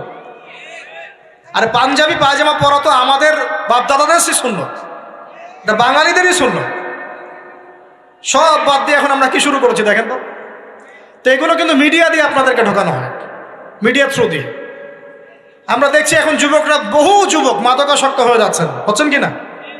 কিসের এত হতাশা ভাই? কি হয়েছে? আপনার গার্লফ্রেন্ড আপনাকে ছেড়ে চলে গেছে? তা গেছে না হয়তো, কি হয়েছে ভাই? কি হয়েছে? গার্লফ্রেন্ড ছেড়ে চলে গেছে তো কি হয়েছে? আল্লাহ পাকের জমিনে কি মেয়ের অভাব নাকি? 40 জন নারীর দায়িত্ব একটা ছেলেকে নিতে হবে সে জামানায়, মানে মা, বোন, ফুপু, খালা, স্ত্রী, এই সব মিলে 40 জন কাঁধে উঠে যাবে। এখন ঘরে ঘরে মেয়েদের সংখ্যা বাড়ছে না? নবীজি বলেছেন শেষ জামানায় মেয়েদের সংখ্যা বাড়বে, ছেলেদের সংখ্যা কমবে। কমছে কি না ছেলেদের সংখ্যা? এখন হয়তো এভারেজ 100, 104, পরে দেখবেন আরো বেড়ে গেছে। শুধু আমেরিকার হিস্ট্রি ঘেটে দেখেন, ওখানে ছেলে মেয়ের অনুপাতটা কেমন, কমছে সব জায়গাতে, আরো সামনে কমবে। তো একজন গার্লফ্রেন্ড আপনাকে ছেলে চলে গেছে, বাস জীবনটা উৎসর্গ করে দিতে হবে তার জন্য? এখন কি ফেন্সিডিল, গাঁজা, ইয়াবা এগুলো সেবন করতে হবে? আপনাকে কে সৃষ্টি করেছেন ভাই? কি উদ্দেশ্যে? প্রথমে কি একটা বলেছে, কি উদ্দেশ্যে? আমাকে আল্লাহ পাঠিয়েছেন দুনিয়াতে নামাজ পড়তে, রোজা রাখতে, দিনের প্রচার করতে, দিনের জ্ঞান অর্জন করতে, এই তো। তা আমি একজন মেয়ের জন্য জীবন নষ্ট করে দিব কেন? আমি তাহলে আল্লাহর কাছে কি মুখ দেখাবো আর নবীর কাছে কি মুখ দেখাবো? ওখানে গিয়ে বলবো আল্লাহ আমি আমার অমুক প্রেমিকার জন্য আশেক হয়ে একদম জীবন দিয়ে দিয়েছি, আত্মহত্যা করেছি? গেছে ভাই, যাইতে দেন। যে ব্যক্তি আপনার অবস্থানকে মূল্যায়ন করে নাই সে আপনার যোগ্য ছিল না। এখন আপনি কি করবেন? নিজের অবস্থান উন্নত করেন, আপনার পিছনে লাইন ধরে ঘুরবে ইনশাআল্লাহ। এটাই বাস্তবতা। দুনিয়া খুব খারাপ জিনিস। মানুষ মানুষের অবস্থানকে মূল্যায়ন করে, মানুষ মানুষের অবস্থানকেই মূল্যায়ন করে, কিন্তু আল্লাহ রাব্বুল আলামিন আপনাকে সর্বাবস্থায় ভালোবাসেন। আলহামদুলিল্লাহ। এই যে আমরা এখন অনেক পাপ করছি না, আল্লাহ কি আমাদেরকে আযাব দিয়ে ধ্বংস করে দিয়েছেন? আল্লাহ পাক এখনো আমাদেরকে ভালোবাসেন, রহম করেন, অপেক্ষায় আল্লাহ পাক অপেক্ষা করছেন কখন তওবা করবে, আমি তওবা কবুল করব। এই কখন আমার বান্দা খালি একবার বলে আস্তাগফিরুল্লাহ, আল্লাহ পাক সাথে সাথে মাফ করে দেবেন। আর সেই আল্লাহকে ভুলে আপনি কার পিছনে ছুটছেন? আমরা কিন্তু নিয়াত করতে পারি ভাই যে আমরা যারা ওয়াজ শুনলাম জীবনে কোনোদিন সিগারেটে হাত দিব না ইনশাআল্লাহ। রাজি আছি ভাই? অন্য বড় বড় জিনিস তো বহুত দূরের কথা। আচ্ছা, অনেকে রাজি হয় নাই কেন? আপনারা কি অলরেডি আসক্ত? আমি অনেক ভাইকে দেখেছি মাশাআল্লাহ ইফতার খুলেই একদম বেনসন টানা শুরু করে। হ্যাঁ, এটা যে হারাম আপনাদের কেউ ওয়াজ করে শোনায় নাই? এটাকে কি মনে করেন আপনারা, হারাম না হালাল? কেউ বলেছে মাকরু, নাকি মাকরু ফতোয়া দিয়েছে? মাকরুহ শব্দের অর্থ জানেন আপনি? মাকরুহ শব্দের অর্থ কি একটু শোনেন। সূরা বনী ইসরাইল খুলবেন। কোন সূরা? সূরা বনী ইসরাইল। আল্লাহ পাক বলছেন আমি বনু ইসরাইলকে এই কাজগুলো করতে নিষেধ করেছি। কোন কোন কাজ? জেনা করো না, জেনার ধার কাছে যেও না, এতিমের মাল আত্মসাৎ করো না, শিরিক করো না ইত্যাদি। যারা আলেম আছেন তারা আমার কথা বুঝবেন। এই কাজগুলোর পরে আল্লাহ পাক বলছেন যে এই প্রত্যেকটা কাজ আল্লাহর কাছে মাকরুহ, অপছন্দের। কিসের? অপছন্দ। তাহলে এটাকে আপনি সহজ মনে করছেন? নিয়াত করি আল্লাহ পাকের সন্তুষ্টির জন্য আমরা কোনোদিনও মাদকের সাথে সম্পৃক্ত হব না ইনশাআল্লাহ। আর বিশ্বাস করেন, শুধুমাত্র মাদকদ্রব্য নিয়ন্ত্রণ অধিদপ্তর এই আইন কানুন এগুলো দিয়ে, জরিমানা দিয়ে মানুষকে মাদক ছাড়ানো যাচ্ছে না, যাবে না। কেন যাবে না এটা আপনারা খুব ভালো করেই জানেন, আমি বলতে চাচ্ছি না। অনেক সময় মাদক বিরোধী কনসার্ট করে মানুষ, মাদক বিরোধী কনসার্টে ওঠার আগে এক বোতল ডাইল খেয়ে আসে। এগুলো কি বাস্তব কথা বলছি না অবাস্তব কথা বলছি? আমাদের যুবক ভাইরা কোশ্চিন কালেও মাদকের ধার কাছে যাবেন না ইনশাআল্লাহ। একটা হাদিস খালি মনে রাখেন, একটা, এই হাদিসটা মনে রাখেন। নবী সাল্লাল্লাহু আলাইহি ওয়াসাল্লাম বলেছেন কেউ যদি মাদকদ্রব্য সেবন করে তার 40 দিনের নামাজ কবুল হবে না। সিগারেট একটা খেয়েছি, 40 দিন নামাজ নাই। এরপর যদি সে তওবা করে আল্লাহ মাফ করে দিবে। আবার যদি মাদক খায় আবার 40 দিন কবুল হবে। যদি আবার তওবা করে আল্লাহ মাফ করে দিবে। আবারও যদি খায় আবারও 40 দিন কবুল হবে না। আবারও তওবা করলে আল্লাহ আবার মাফ করে দিবে। চতুর্থবার সে যদি মাদক খায়, আল্লাহ রসুল সাল্লাল্লাহু আলাইহি ওয়াসাল্লাম বলছেন আল্লাহ পাক কিয়ামতের মাঠে তাকে তিনাতুল খাবাল পান করাবেন। কি পান করাবেন? তিনাতুল খাবাল। সাহাবীরা বললেন ইয়া রাসূলুল্লাহ এটা কি? তিনাতুল খাবাল কি? নবী সাল্লাল্লাহু আলাইহি ওয়াসাল্লাম বলছেন এটা হচ্ছে জাহান্নামীদেরকে আযাব দেওয়ার পর তাদের রক্ত মাংসের যে পুঁজ বের হবে, এই যে ড্রিঙ্কস, জাহান্নামের যে হার্ড ড্রিঙ্কস, এই ড্রিঙ্কসের নাম হলো তিনাতুল খাবাল। আল্লাহ পাক আমাদের সবাইকে মাদক থেকে বাঁচিয়ে রাখুন। হতাশা মাদক দিয়ে দূর হয় না। হতাশা দূর হবে, বলে দিব, 3টা জিনিস, মাত্র 3টা। কয়টা ভাই? 1, 5 ওয়াক্ত নামাজ। এক কি? নামাজে আপনি ওযু করে সিজদা দেন, ইনশাআল্লাহ আপনার মনে প্রশান্তি না আসলে আমাকে এসে বলেন যে আসে না। চোখের পানি, মনের আবেগ যা আছে আপনার ভিতরে, কষ্ট, দুঃখ, যন্ত্রণা সব আল্লাহকে ঢেলে দিবেন ইনশাআল্লাহ। নিজের আবেগ ধরে রাখবেন এখানে, আপনি আল্লাহর জন্য ঢেলে দিবেন। মানুষকে আবেগ দেখায় কি লাভ? মানুষ আপনার চোখের পানির মর্ম বুঝবে? মানুষ কি মানুষের চোখের পানির মর্ম বুঝে? আপনার পিতা যদি মারা যায় আমার কাছে এসে দোয়া চান, কান্নাকাটি করে, আমি দোয়া করতে পারবো কিন্তু আমি কিন্তু আপনার ফিলিংসটা বুঝতে পারবো না। আপনার অনুভূতি কে বুঝতে পারবেন? আল্লাহ পাক আপনার ঘাড়ের রগের চেয়েও কাছে আছে। সুবহান সুবহান, আল্লাহ পাক ঘাড়ের রগের চেয়ে কাছে আছে। গতকালকে বাংলাদেশের একজন বরেণ্য আলেমের সাথে একটা কনফারেন্সে ছিলাম। উনি বলছিলেন যে এক ব্যক্তি, এটা শোনেন, এক ব্যক্তি খুব তার শখ যে তিনি সাহাবীদের মতো নামাজ পড়া শিখবেন। কথা বুঝতে পারছেন? সাহাবীদের মতো নামাজ শিখবেন। তো একজন বরেণ্য আলেমের কাছে এসেছেন, এসে বলছেন যে আমাকে সাহাবীদের মতো নামাজ শিখিয়ে দেন। তখন সেই আলেম আরেকজন আলেমের সন্ধান দিয়েছেন যে তুমি তার কাছে যাও, তিনি শেখাবেন। তো সেই ব্যক্তি একটু অবাক হয়েছেন, কারণ যাকে প্রশ্ন করেছিলেন তিনি অনেক বড় মুহাদ্দিস, আর যার কাছে পাঠানো হচ্ছে তিনি অত বড় মুহাদ্দিস নন, কিন্তু আবেদ, আমল করেন। তাকে গিয়ে বলছেন উনি আমাকে পাঠিয়েছেন সাহাবীওয়ালা নামাজ শিখিয়ে দেন। তখন তিনি বলছেন ঠিক আছে, সুন্দর করে উজু করে আসো, সুন্দর করে উজু করে আসো। অজু করার সময় খালি খেয়াল রাখবা যে আমি অজু করছি শুধু আল্লাহর সন্তুষ্টির জন্য। কি খেয়াল রাখবেন? অজু করছি শুধু আল্লাহকে রাজি খুশি করার জন্য অজু করছে, আর কোনো উদ্দেশ্য নাই আমার। অজু করতে যাচ্ছে, তিনি আবার বলছেন দাঁড়াও, শুধু আল্লাহকে রাজি খুশি করার জন্য অজু করো। আবার শুরু করছেন, আবার বলছেন শোনো, শুধু আল্লাহকে রাজি খুশি করার জন্য অজু করো। এভাবে বলতেই আছেন, নামাজে দাঁড়িয়েছেন, দাঁড়ানোর আগে বলছেন শোনো, শুধু আল্লাহকে রাজি খুশি করার জন্য নামাজ পড়ো। বলতেই আছেন। এক পর্যায়ে সে ব্যক্তি নামাজ শুরু করলো, নামাজে মনোযোগ এদিক ওদিকে যায়, আর তার মাথায় এটা আসে, এই শুধু আল্লাহকে রাজি খুশি করার জন্য আমাকে নামাজ পড়তে হবে, শুধু আল্লাহকে রাজি খুশি করার জন্য নামাজ পড়তে হবে। এই চিন্তা তার মনের মধ্যে ঘুরপাক খাচ্ছে। এভাবে নামাজটা সে শেষ করেছে। শেষ করে চিন্তা করছে যে নামাজ তো পুরোপুরি মনোযোগ দিতে পারলাম না, বারবার মাথার মধ্যে এরকম চিন্তা আসছে, আল্লাহ আমাকে তুমি মাফ করে দাও, নামাজটা আমার মনে হলো না ঠিক মতো। তখন সে ফিরে এসে তার সে ওস্তাদকে বলছেন আমার তো নামাজ এরকম করে পড়লাম, কিন্তু শেষমেশ মনে হলো যে নামাজটা হয়তো কবুল হয় নাই, আল্লাহর কাছে খুব মাফ চাইলাম, আল্লাহ আমাকে মাফ করে দাও, নামাজটা মনে হলো না।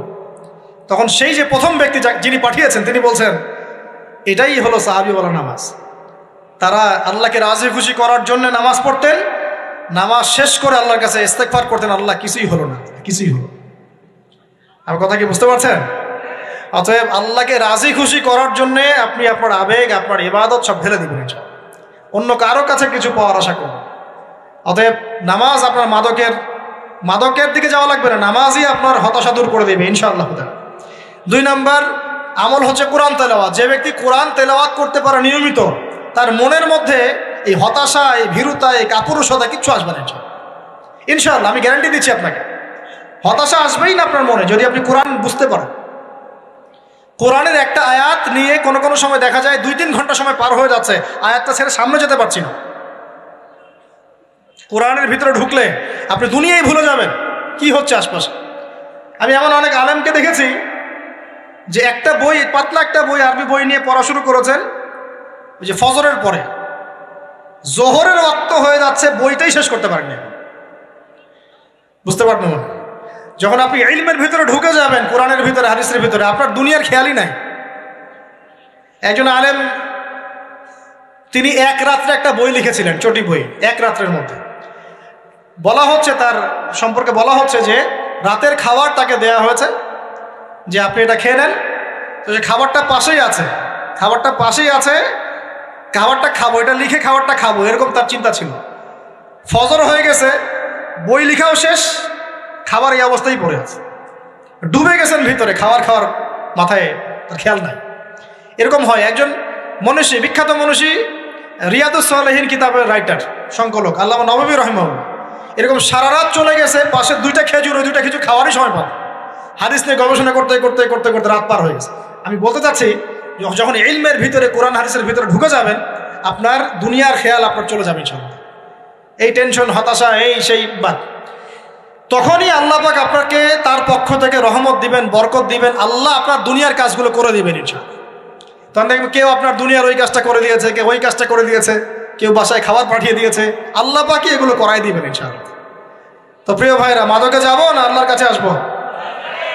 2 নম্বর কোরআন তেলাওয়াত, 3 নম্বর আল্লাহর জিকির। 3 নম্বর কি ভাই? আল্লাহর জিকির। চলতে ফিরতে সব সময় মুখ চলতে থাকবে, মুখ না চললেও মনে মনে মন তাজা থাকবে, মনে মনে জিকির হতে থাকবে। মনে মনে জিকির করতে পারেন? মুখ নড়বে না, কিন্তু মনে মনে আপনার একটা জিকির হতে থাকবে, সুবহানাল্লাহ বা আলহামদুলিল্লাহ, লা ইলাহা ইল্লাল্লাহ, আল্লাহু আকবার। পারা যাবে? পারে। মানুষের মন কখনো চুপ করে থাকে না, কিন্তু মানুষের মন অলওয়েজ কিছু না কিছু চিন্তা করতে থাকে না, যতক্ষণ না ঘুমায় মানুষ। তো প্রিয় ভাইরা, বেশি বেশি জিকির করবো, সুবহানাল্লাহ, আলহামদুলিল্লাহ, লা ইলাহা ইল্লাল্লাহ, আল্লাহু আকবার, লা হাওলা ওয়ালা কুওয়াতা ইল্লা বিল্লাহ, এগুলো চলতে থাকবে। আল্লাহ পাক তৌফিক দান করুন। আমরা আমাদের সমাজে যুবকদেরকে এরকম টিকটকে দেখছি, অনলাইনে আসক্ত দেখছি, জেনায় আসক্ত দেখছি, পর্নোগ্রাফিতে আসক্ত দেখছি। আমরা দেখছি আমাদের যুব সমাজকে মাদকে আসক্ত, কিশোর গ্যাংয়ে আসক্ত। এইগুলো কি আমাদের কাম্য ছিল ভাই? আমাদের কাম্য ছিল? এই অবস্থায় কি যুব সমাজ আল্লাহ পাকের দ্বীনের পতাকা হাতে নিয়ে আল্লাহর জমিনে দিন কায়েম করতে পারবে কি না একটু আমাকে উত্তর দেন দেখি। এখন এই অবস্থায় পারবে? অতএব অবস্থার উন্নতি করতে হবে কিনা? উন্নতির জন্য রাজি আছি কিনা ইনশাআল্লাহ? আমরা চাই কি আল্লাহ পাকের দিনটা আল্লাহর জমিনে প্রতিষ্ঠা লাভ করুক, আল্লাহর দিন সবার ঘরে ঘরে পৌঁছে যাক, আল্লাহ পাকের দিনের যে সৌন্দর্য সবাই সেটাই, এই সৌরভটা সবাই পাক। আমরা চাই কিনা সমাজে শান্তি প্রতিষ্ঠা হোক, আবার সেই রাসূলের মতো যুগ চলে আসুক? আমরা চাই কিনা?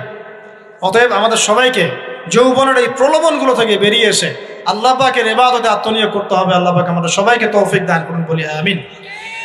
আমাদের সবাইকে আল্লাহ রাব্বুল আলামিন কোরআন এবং হাদিসের গভীর জ্ঞান অর্জন করার তৌফিক দান করুন, বেশি থেকে বেশি ইবাদত করার তৌফিক দান করুন। আল্লাহ পাক সবাইকে হারাম সমস্ত রিজিক থেকে বাঁচিয়ে রাখুন, জেনা, ব্যভিচার এবং নারীর ফিতনা, মাদক থেকে আল্লাহ বাঁচিয়ে রাখুন। আল্লাহ পাক আমাদের সবাইকে হালাল রিজিক, হালাল সম্পর্ক যথেষ্ট করে দিন। আল্লাহ পাক আমাদের সবাইকে যেন দিনের দাওয়াতের মেহনত করার তৌফিক দান করেন এবং আলেম ওলামার সাথে পরামর্শ করে দিন শেখার এবং বোঝার তৌফিক দান করেন। আর লেকচার শেষ করার আগে দুটো বিষয় বলে শেষ করছি, একটু মনোযোগ দিন। একটা হচ্ছে আমাদের যুবতী দিনী বোনদের জন্য, এখানে বোনরা আছেন না? আছেন কি না? দিনী বোনরা আছেন? একটা নসিহত দিনী বোনদের জন্য আমি একটা নসিহত করতে চাচ্ছি, একটা নসিহত। আমার এই একটা নসিহত একটু মন দিয়ে শুনুন প্রিয় দিনী বোন। রাসূলুল্লাহ সাল্লাল্লাহু আলাইহি ওয়াসাল্লাম আমাদের দিনী বোনদের জন্য জান্নাতে যাওয়ার একটা ফর্মুলা বলে দিয়েছেন। আমি কি বলবো সেটা? আচ্ছা, রাসূলুল্লাহ সাল্লাল্লাহু আলাইহি ওয়াসাল্লাম বলেছেন আমাদের দিনী বোনেরা, আমাদের মায়েরা, এই নারী জাতি মাত্র 4টা কাজ করলে জান্নাতের যে কোনো দরজা দিয়ে ইচ্ছা প্রবেশ করতে পারবেন। খুশি হন নাই? কয়টা কাজ? মাত্র 4টা। এক, যদি আমাদের দিনী বোনেরা 5 ওয়াক্ত নামাজটা ওয়াক্ত মতো পড়ে, আল্লাহ পাক তৌফিক দান করুন, বলি আমিন। 2 নাম্বার, যদি তারা রমাদান মাসের রোজাটাকে ঠিক মতো আদায় করতে পারে। 1 নাম্বার 5 ওয়াক্ত নামাজ ঠিকঠাক আদায় করা, 2 নাম্বার রমজান মাসে সওম রাখা, 3 নাম্বার তাদের লজ্জাস্থানের হেফাজত করা, মানে শরঈ পর্দা মেনটেন করা, শরঈ পর্দা মেনটেন করা। এবং আমি বলে দেই, চেহারাটা আপনাদের পর্দার অন্তর্ভুক্ত। এটা নিয়ে অনেক বাকবিতণ্ডা হয় না সমাজে, চেহারা দেখানো যাবে কি যাবে না ইত্যাদি। চেহারা আপনার পর্দার অন্তর্ভুক্ত বিষয়, ফুল স্টপ। এর উপরে ফতোয়া অনেকভাবে দিচ্ছে, কিন্তু বরেণ্য উলামায়ে কেরামের কিতাবগুলো ঘাটাঘাটি করেন, তাদের ফতোয়া হচ্ছে চেহারা আপনার পর্দার অন্তর্ভুক্ত বিষয়, চেহারা ঢেকে রাখবেন, আল্লাহ পাক তৌফিক দান করুন। চোখ থাকবে খোলা, ঠিক আছে। 4 নাম্বার, স্বামীর আনুগত্য করতে হবে। স্বামীর আনুগত্য, এই যে আনুগত্য শব্দ শুনলেই মানুষের একটা মানে নেগেটিভ ধারণা তৈরি হতে পারে। স্বামীর আনুগত্য মানে কি আমি তার দাসত্ব করব? আনুগত্য মানে, প্রিয় দিনী বোন, আনুগত্য মানে দাসত্ব নয়।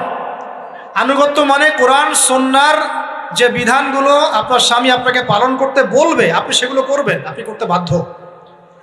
কিন্তু স্বামী যদি কোরআন সুন্নাহর বাইরে কিছু করতে বলে, সেটা মানতে আপনি বাধ্য নন। স্বামী যদি আপনাকে বলে যে সুদ খাও, এই যে সুদী এনজিওতে আসো, নাম লেখাও। স্বামী যদি আপনাকে বলে যে আসো বেপর্দায় বাইরে যাই, সাজুগুজু করে বের হও, চলো ঘুরে আসে বেপর্দায়। স্বামী যদি বলে দেবরকে একটু খাবারটা দিয়ে আসো, আমার অফিসের কলিগ আসছে, খাবার পরিবেশন করো, আসো ডাইনিংয়ে আসো। এই যে হারাম কাজ, বেপর্দার আদেশ করছে, সুদের আদেশ করছে, আপনি সেগুলো পালন করবেন। কিন্তু হালাল বৈধ যে কোনো বিষয় আপনি স্বামীর আনুগত্য করবেন, এটা আপনার উপর ফরজ। এই 4টা কাজ যদি আপনি করতে পারেন, জান্নাতের যে কোনো দরজা দিয়ে ইচ্ছা আপনি প্রবেশ করতে পারবেন ইনশাআল্লাহ। আল্লাহ পাক আমাদের দিনী বোনদেরকে এই 4টা কাজ করার তৌফিক দান করুন। আমাদের সবাইকে আল্লাহ পাক জান্নাতের জন্য কবুল করুন, বলি আমিন।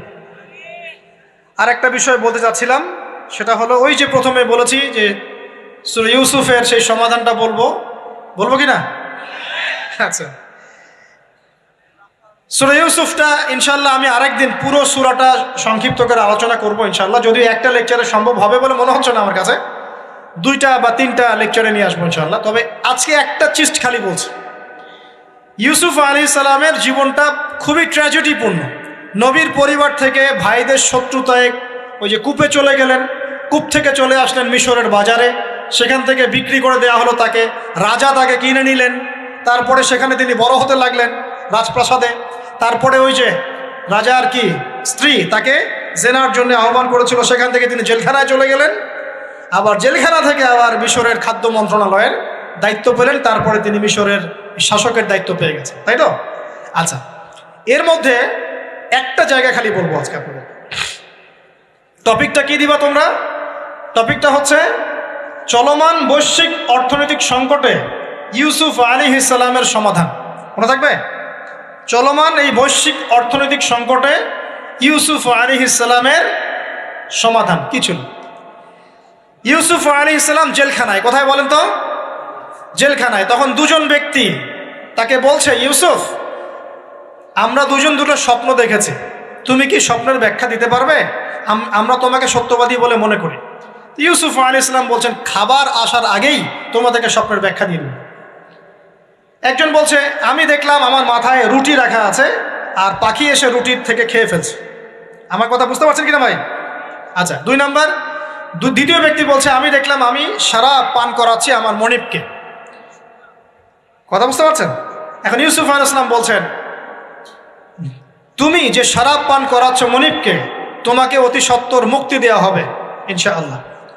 আর যার মাথার উপর থেকে রুটি খেয়ে নেওয়া হচ্ছে তাকে শুলদণ্ড দেওয়া হবে, মৃত্যুদণ্ড দেওয়া হবে। কি বললেন? একজনকে দেওয়া হবে মৃত্যুদণ্ড, একজন কি হবে? ছাড়া পাবে। আর যাকে মনে হলো যে এই ছাড়া পাবে, ইউসুফ আলাইহিস সালাম বললেন, তুমি যখন ছাড়া পাবে তোমার মনিবের কাছে, মালিকের কাছে আমার কথা বলো, আমার কথা আলোচনা করো। কিন্তু শয়তান তাকে ভুলিয়ে দিল, সে আর কথা বলতে পারল। আরো কয়েক বছর চলে গেল, ইউসুফ আলাইহিস সালাম তখনও জেলেই আছে। একদিন এই রাজা স্বপ্ন দেখলেন। কি স্বপ্ন দেখলেন? যে 7টা পাতলা পাতলা গাভী, মোটা মোটা 7টা গাভীকে খেয়ে ফেলছে। 7টা কি গাভী? জীর্ণ শীর্ণ গাভী 7টা মোটা তাজা গাভীকে খেয়ে ফেলছে। আর দেখলেন 7টা সবুজ শীষ। শীষ বোঝেন কিনা? এই ধানের শীষ না, আবার সবুজ শীষ। আর দেখছেন এই যে শীষ মরে গেলে যেমন দেখায় না একটা রং, এরকম শীষ। তো এখন রাজা খুব চিন্তিত হয়ে পড়লেন যে আসলে এই স্বপ্নের কি ব্যাখ্যা। তিনি সবাইকে ডেকে বললেন, স্বপ্নের ব্যাখ্যা কি তোমরা জানো? তখন রাজ্য পরিষদের এই যে এমপি মন্ত্রী যারা আছে তারা বলছে, না, এটা কি স্বপ্ন, আর আহলাম, এটা একটা বাজে স্বপ্ন, উদ্ভট স্বপ্ন, আমরা এটার মানে জানি না। আমরা হলো তাই তো বলতাম নাকি ভাই? কিন্তু ওই ব্যক্তি স্মরণ হয়ে গেল যে ছাড়া পেয়েছে, আরে ইউসুফ তো স্বপ্নের ব্যাখ্যা দিতে পারে। দৌড়ে গেলেন তিনি জেলখানায়। ইউসুফ আইয়ুহা সিদ্দিক, হে সত্যবাদী নবী ইউসুফ, আমাকে কি এই স্বপ্নের ব্যাখ্যা বলতে পারবেন? 7টা জীর্ণ শীর্ণ গাভী 7টা মোটা তাজা গাভীকে খেয়ে ফেলছে। ইউসুফ আলাইহিস সালাম এই স্বপ্ন শুনে বললেন, ইউসুফ আলাইহিস সালাম শুধু স্বপ্নের ব্যাখ্যাই দিলেন না, বরং এই স্বপ্ন যে সত্য এটা তিনি বিশ্বাসও করলেন। এই স্বপ্ন একটা সমস্যাকে নির্দেশ করছে এটাও বুঝে ফেললেন। এই সমস্যার সমাধানও তিনি দিয়ে দিলেন। বলেন সুবহানাল্লাহ। আমার কথা বলছেন, ইউসুফ আলাইহিস সালাম স্বপ্নের ব্যাখ্যা দিচ্ছেন না, বরং স্বপ্নটা যে সত্য তিনি মেনে নিচ্ছেন এবং এই স্বপ্নের ফলে একটা সামনে খারাপ সময় আসতে যাচ্ছে এটা তিনি বিশ্বাস করছেন এবং এর সমাধান তিনি জাতিকে দিচ্ছেন। ইউসুফ আলাইহিস সালাম বলছেন, তোমাদের সামনে 7 বছর দুর্ভিক্ষ হবে। কি হবে বলেন?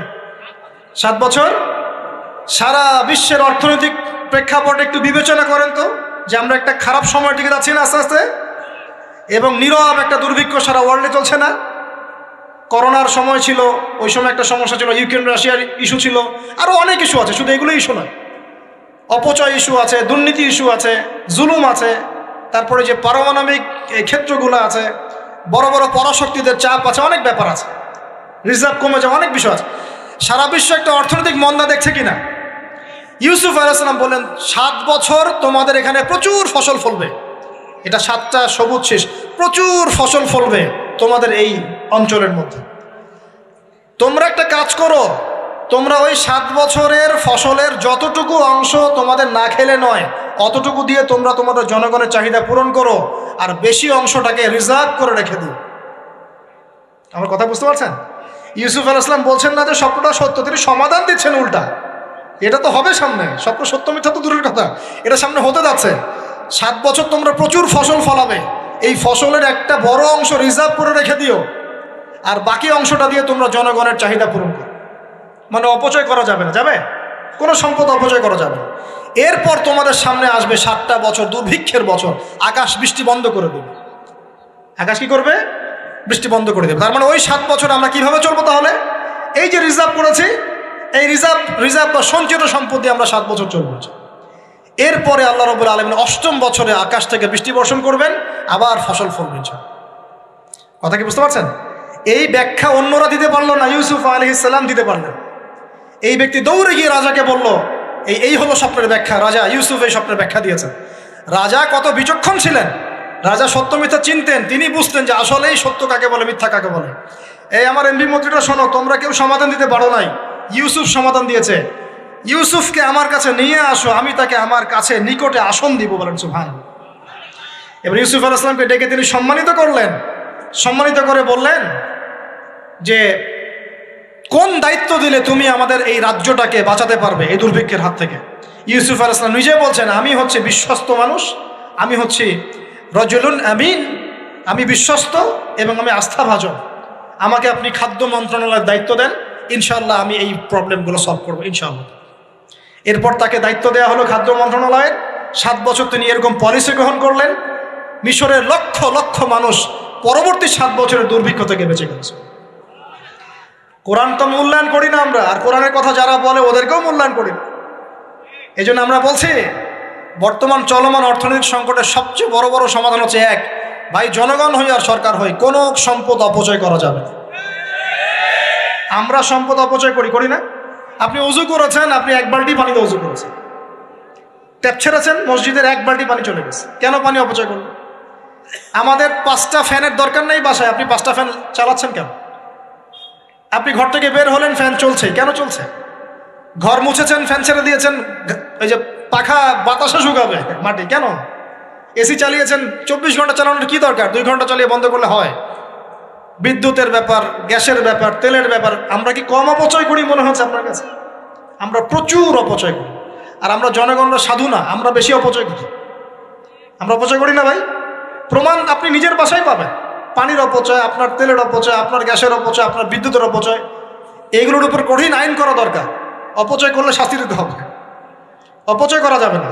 অপচয় কমালে কি হবে? আমরা সম্পদ বেশি রিজার্ভ করতে পারবো।